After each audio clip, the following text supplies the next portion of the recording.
It was a warm evening near the city airport. A young boy, barely 12, stood outside the fence as he always did, watching the planes rise into the sky. He loved the sound of the engines, the flashing lights, the feeling of something powerful, breaking free from the earth. It made him dream of flying one day. Even though his family had little and couldn't even afford a short flight, he often came here after school, carrying his small backpack, sitting on the patch of grass near the edge of the runway. It was his favorite place in the whole world. He felt safe here, even though the planes roared overhead. But that day felt different. As the sun dropped lower, painting the sky orange and red, the boy noticed two men standing near a private jet on the far side of the runway. They weren't dressed like pilots or workers. They kept looking around like they didn't want to be seen. The boy tilted his head, curious. He was too far away to see their faces clearly, but their movements looked tense, like they were in a hurry. He leaned closer to the fence, gripping the metal wires with his small hands. Then he heard voices drifting across the runway. The wind carried the words faintly, but one sentence cut through the noise like a knife. "Make sure it's set before takeoff," one man said sharply. "Don't worry. No one will know until it's too late," the other replied. The boy's heart gave a sudden jump. He didn't understand everything, but those words, before takeoff, too late. It sounded wrong, dangerous even. He squinted, watching as the men moved around the plane, bending near the wheels, the fuel area, the back of the jet. A heavy feeling settled in his chest. Something bad was happening. He could feel it. He thought about running to tell someone, but then stopped. He was just a kid. What if they laughed at him? What if he was wrong? The airport guards didn't like him hanging around too much as it was. They sometimes chased him away when he got too close. Still, his eyes stayed fixed on that plane. It was a sleek silver jet with tinted windows. He had seen it before on the news. It belonged to a very rich man, one of the country's top business leaders.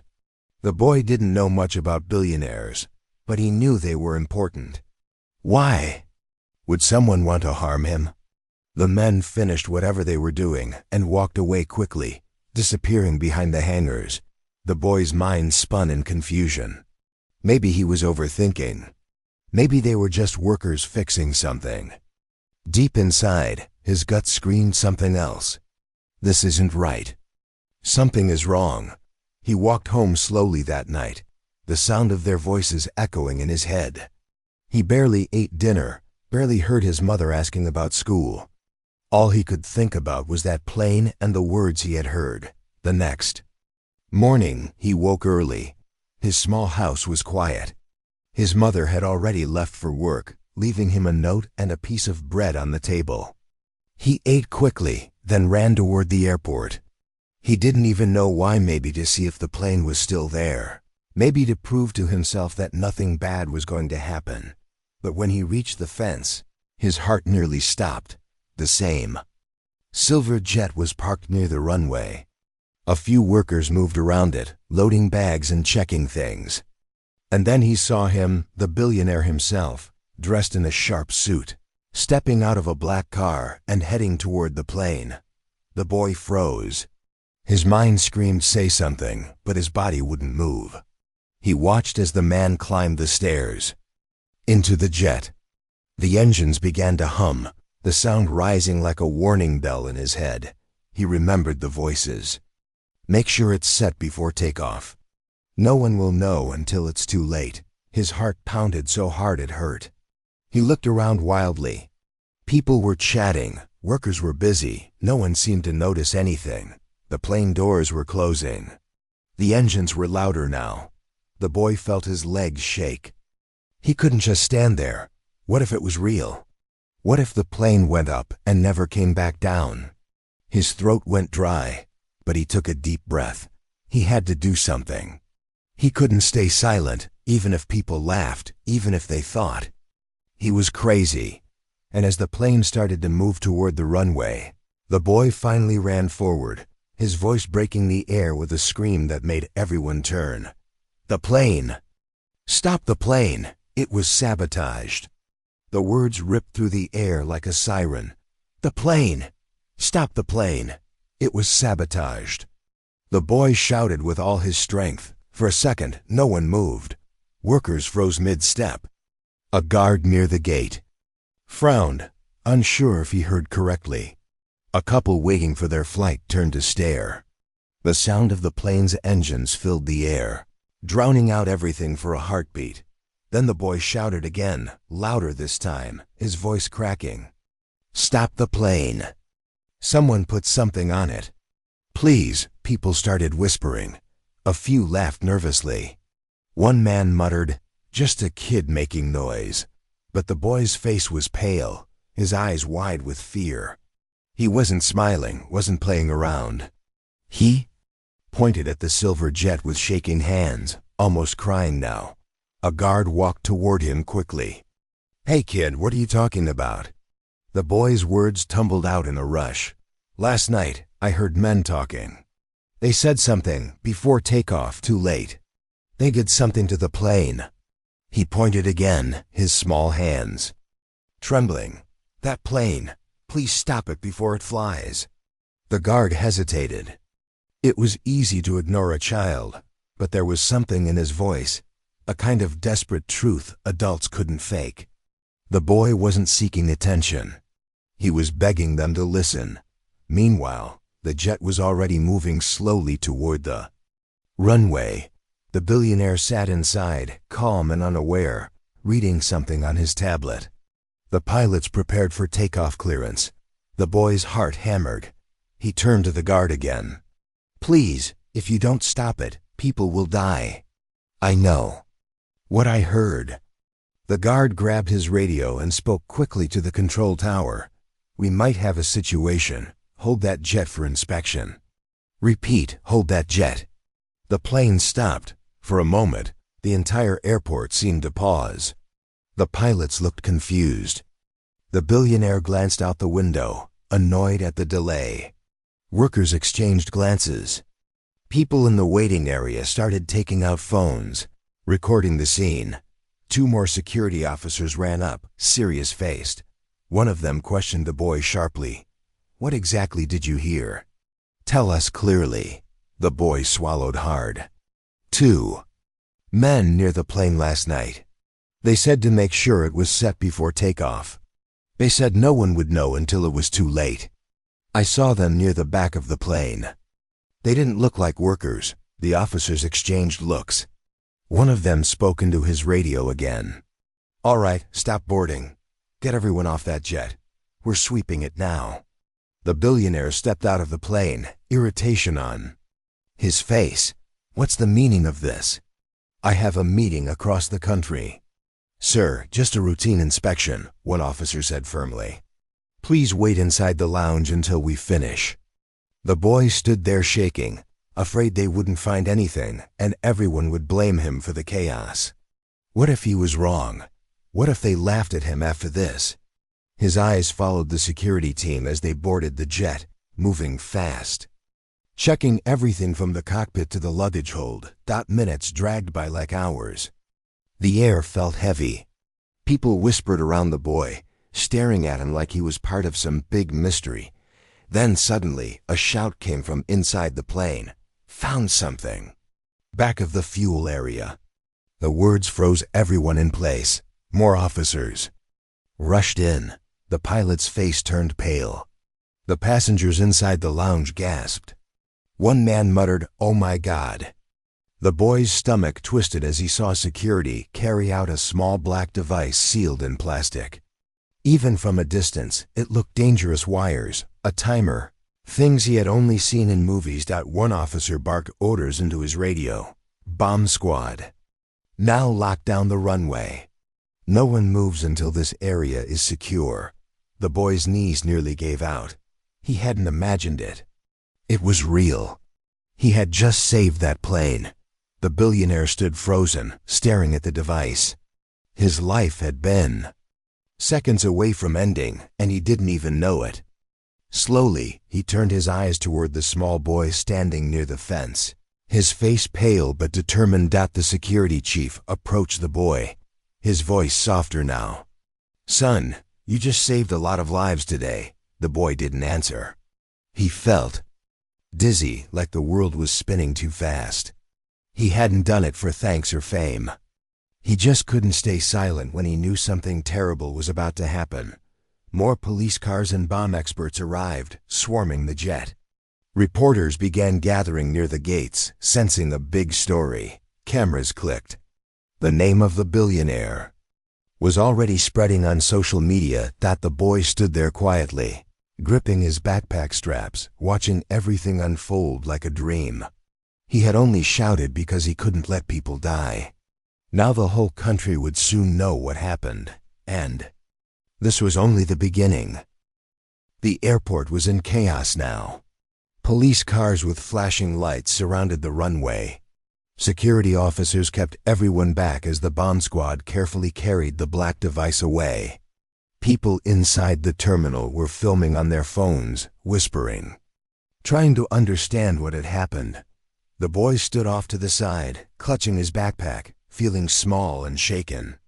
He had shouted because he had to, but now that everything was happening so fast, he felt like the whole world was staring at him. Across the tarmac, the billionaire watched silently. He had been angry at the delay earlier, but now his face showed something else: shock, maybe even fear. For a man used to controlling everything, this was different. His life had been hanging by a thread, and a child he had never met had saved him. Police officers were everywhere now. They questioned the airport workers, the pilots, anyone who had been near the jet. 2 men were found near the parking lot, trying to leave quickly. When officers stopped them, they couldn't explain what they were doing there. Within minutes, they were in handcuffs. The boy saw it all from a distance. He didn't feel like a hero. His hands were still shaking. His throat was dry. He kept thinking, what if I hadn't come this morning? What if I had stayed quiet? A reporter approached him, a young woman holding a microphone. "Were you the one who warned everyone?" she asked gently. The boy nodded, unsure what to say. "Can you tell us what happened?" she asked, her cameraman ready. He shook his head. He didn't want to be on TV. He didn't want his face everywhere. He had only wanted to stop the plane. That was all. The security chief came over then, putting a hand on his shoulder. "Son, you should come with us for a bit," he said kindly. "We need to take your statement." They led him into a small room inside the terminal.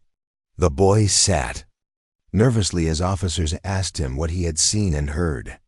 He told them everything about the 2 men, their words, the way they acted. The officers wrote it all down carefully.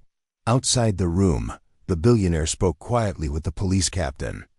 "So this boy, he heard them last night? That's how he knew?" "Yes, sir," the captain said. "If he hadn't warned us, that jet would have been in the air with a bomb on board." The billionaire looked toward the small room where the boy sat. He felt a strange mixture of emotions: relief, gratitude, and disbelief. All his money, all his security teams, all his power. And it was a poor kid from the city streets who saved him.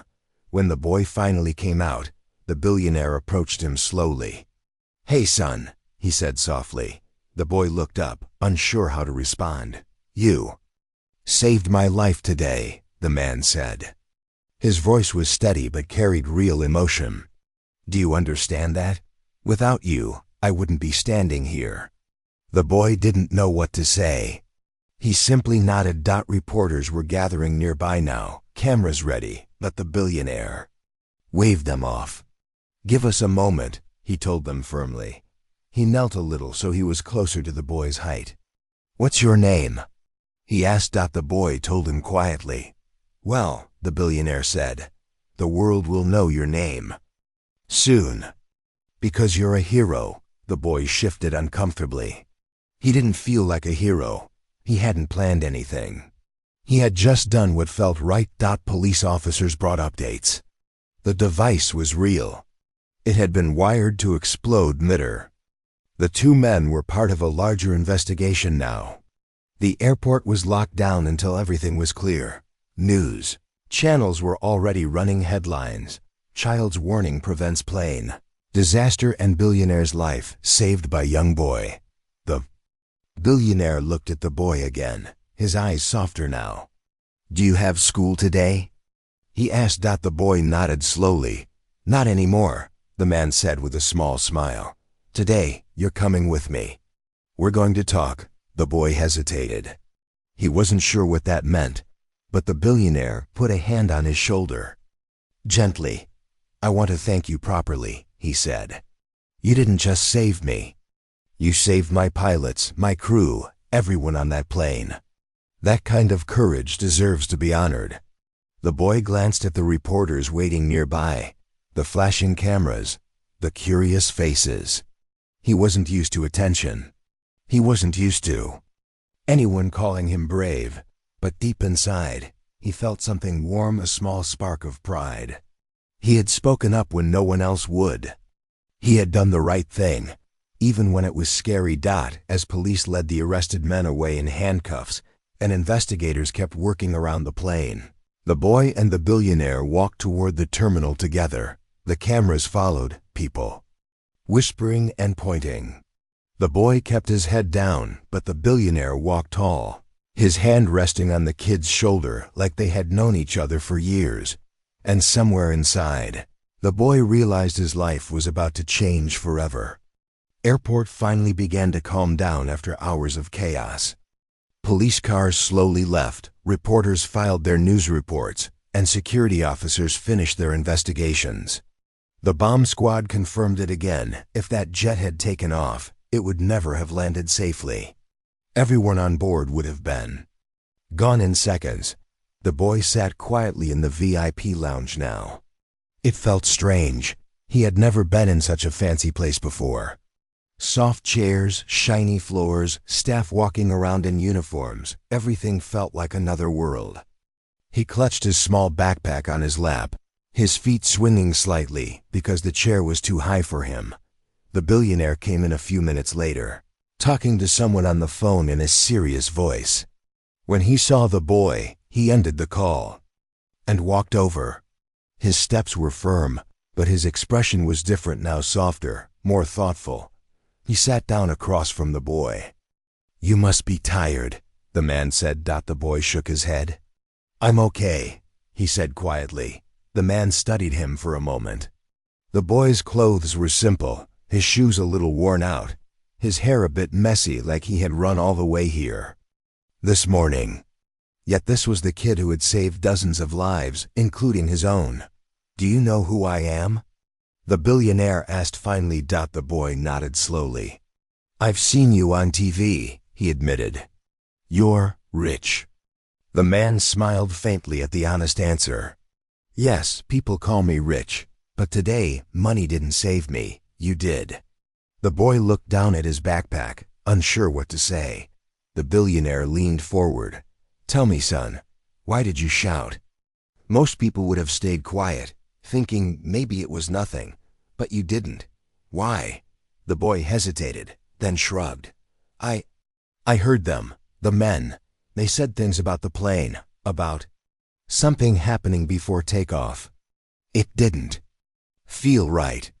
I couldn't stop thinking about it. When I saw the plane leaving this morning, I couldn't let it go. His voice was soft but steady. The billionaire nodded slowly. Courage, he said. That's what you had. More than many grown men I know. At that moment, reporters began gathering outside the glass walls of the lounge, their cameras flashing. The security guards tried to keep them back, but they were determined to get a picture of the boy and the billionaire together. The man looked at the boy. How about we give them one picture, he suggested, just one, so they know who the hero really is. The boy hesitated, but then nodded. The two of them walked outside together. Cameras went wild. Microphones were pushed forward, reporters shouting questions. Sir, what do you want to say about the boy who saved your life? Will you reward him? Is this the first time something like this has happened to you? The billionaire raised his hand for silence. The place went quiet. He looked at the cameras, then at the boy beside him. This young man, he said, clearly is the reason I am standing here. He saw danger when no one else did. He spoke up when most people would have stayed quiet. He saved not only my life, but the lives of everyone on that plane. The cameras flashed like crazy. Reporters scribbled notes. The man put a hand on the boy's shoulder. He may be small, he said with a faint smile, but today he stood taller than anyone else. The boy looked down shyly, his cheeks turning red. Will you be helping him, sir? One reporter asked quickly. The billionaire nodded firmly. Yes, starting today, I will make sure this young man gets the education, the support, and the future he deserves. He didn't just save lives. He showed courage, heart, and strength that money can't buy. The boy's eyes widened. He hadn't expected that. The billionaire bent down slightly so only the boy could hear. I can give you opportunities your family could only dream about, but you'll have to promise me one thing. The boy looked at him curiously. What? Promise me you'll use it well, the man said softly. You saved lives today. Imagine what you can do if you get the right education, the right chance. The boy nodded slowly, still overwhelmed by everything happening so fast. The cameras kept flashing as the billionaire led the boy away from the reporters.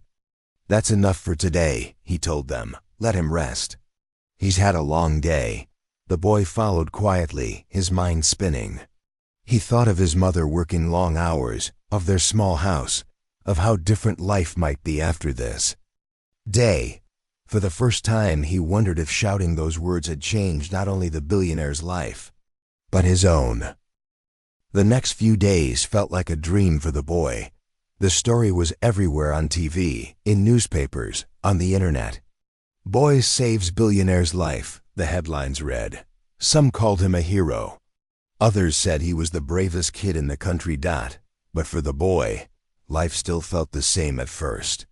He went home that night to the same small house, the same narrow bed, the same quiet streets. His mother hugged him tight when she heard the news, tears running down her face. She couldn't believe her son had been the one everyone was talking about. The billionaire kept his promise. He visited the boy's house the very next day, arriving in a long black car that made all the neighbors peek out their windows in surprise. The man sat in their small living room, talking kindly with the boy's mother, telling her how her son had saved dozens of lives. He is a gift, the billionaire said softly. What he did, money can't repay that. But I want to help. I want to give him a future worthy of his courage. The boy sat quietly listening. He still couldn't believe this was happening. Within a week, things began to change. The billionaire arranged for the boy to study at one of the best schools in the city, the kind he had only seen in movies. Big classrooms, libraries full of books, teachers who spoke kindly but firmly. The man also made sure his mother didn't have to work long hours anymore. The boy's life slowly turned brighter. One evening, the billionaire took the boy to see the jet again, the same one he had saved. It had been repaired and cleared for flying. The pilot shook the boy's hand, calling him a hero. The staff thanked him again and again. You saved us all, one of them said, his voice thick with emotion. The billionaire smiled down at the petit boy. You've changed more lives than you can count, he said softly. The boy looked at the plane and then at the sky above. One day, he said quietly, I want to fly one of these. The man's eyebrows rose. You want to be a pilot?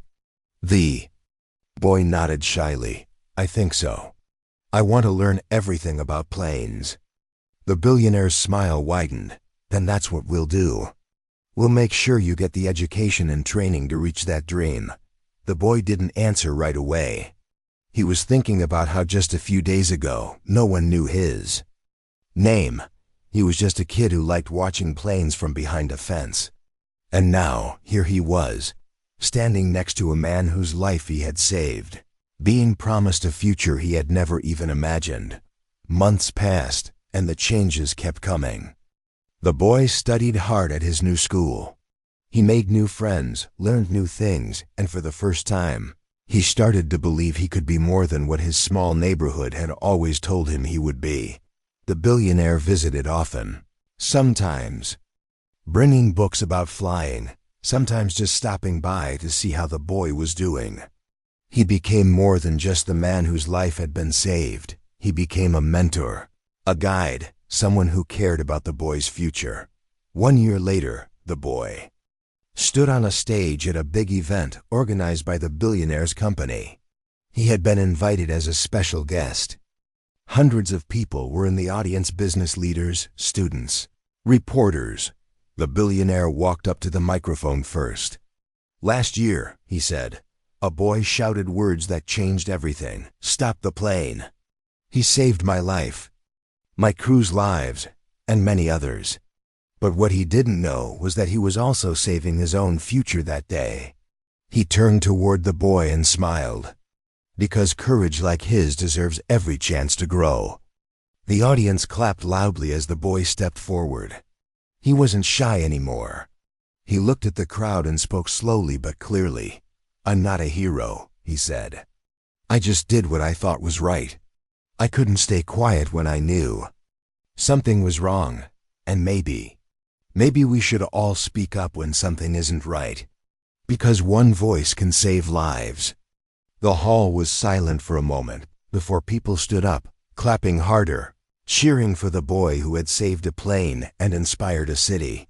The billionaire put a hand on his shoulder. "One day," he whispered, "you'll be flying that plane. And when you do, remember this moment." The boy nodded, smiling. He knew this was only the beginning, because courage had changed his life forever.